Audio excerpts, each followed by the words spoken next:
আসসালামু আলাইকুম। গরম আসলেই ঠান্ডা কিছু খেতে মন চায়, তাই আজ আমি মাত্র 3টি কাঁচা আম দিয়ে খুব রিফ্রেশিং একটি শরবত বানিয়ে দেখাবো।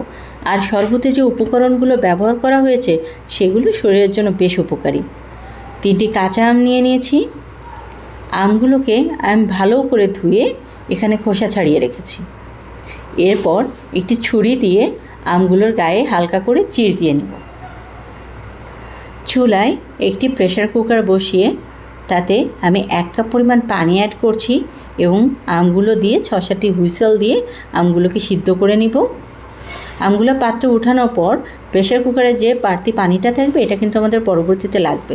আমের পাল্পগুলো আমরা আটি থেকে আলাদা করে নিয়েছি এবং একটি মিক্সারে পাল্পগুলোকে নিয়ে রেখেছি এবং এতে আমি 1 ইঞ্চি পরিমাণ আদা অ্যাড করছি। আপনারা চাইলে এটা নাও দিতে পারেন। এরপর এতে আমি 1 কাপ পরিমাণ পুদিনা পাতা অ্যাড করছি এবং সিদ্ধ করে রাখা বাড়তি পানিটা এখানে অ্যাড করে দিচ্ছি। ব্লেন্ড করার পর মিশ্রণটি এরপর আমরা একটি ফ্রাই প্যানে 1 টেবিল চামচ জিরা, 1 টেবিল চামচ মৌরি এবং 1 টেবিল চামচ গোলমরিচ দিয়ে এটা রোস্ট করে নিচ্ছি। এরপর ব্লেন্ড করে আমাদের মশলা রেডি করছি। একটি ফ্রাই প্যানে আমরা 3 কাপ পরিমাণ চিনি দিয়ে নিচ্ছি। আপনারা চাইলে এখানে গুড় বা মিষ্টিও ব্যবহার করতে পারেন। এখানে অ্যাড করছি 1.5 কাপ পরিমাণ পানি।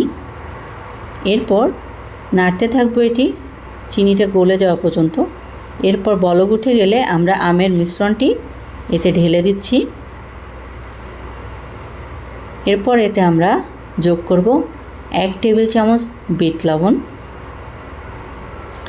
এবং পরিমাণ মতো লবণ, সেই সাথে আমাদের গুঁড়া করে রাখা মশলাটা।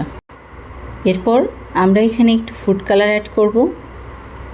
যেহেতু কাঁচা আমের শরবত হবে এই জন্য কাঁচা আমের একটা ভাইব আনার জন্য আমি এখানে কিছু সবুজ ফুড কালার অ্যাড করলাম। আপনারা চাইলে নাও ব্যবহার করতে পারেন।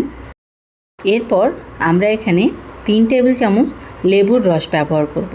যেহেতু এখানে চিনি দেওয়া রয়েছে, চিনি দেওয়া থাকলে জমাট বেঁধে যেতে পারে, কিন্তু লেবু দিলে আমাদের এই ভয়টা আর থাকবে না।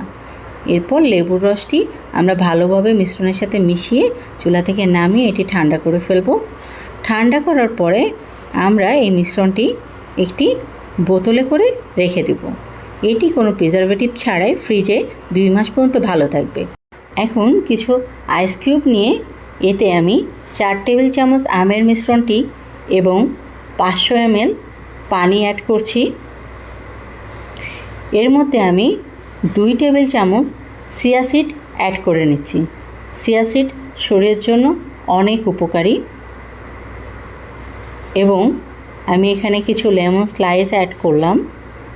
তৈরি হয়ে গেল আমাদের রিফ্রেশিং আমের শরবত।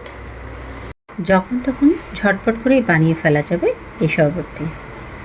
Thank you for watching my channel. Please support me.